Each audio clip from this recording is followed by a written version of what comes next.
अर्ध्या तासानंतर एकदम भाजी बनून तयार झालेली आहे. भाजीला एकदम उकळी वगैरे फुटलेली आहे. तर हे सराउंडिंगचं वातावरण. तर आता भाजी एकदम ह्याच्यावर ठेवलेली आहे आरावरती. हे जर काढलं तर अशी उकळी फुटलेली दिसेल. आम्ही टेस्ट करून बघितली की पीस शिजलेत का नाही आणि एकदम प्रॉपर पद्धतीने शिजलेलं आहे.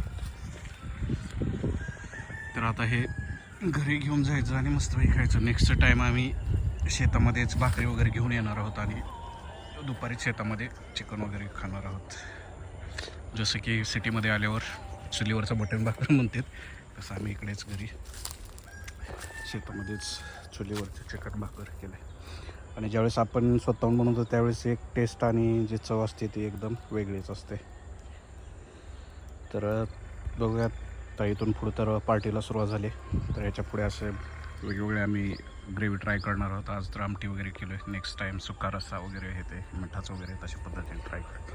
तर व्हिडिओ वगैरे कसा वाटला ते सांगा आणि चॅनलला सबस्क्राईब करा. शेवटी एक चिकन ताटात वाढल्यानंतर कसं दिसतं ते एक बनवून देतील.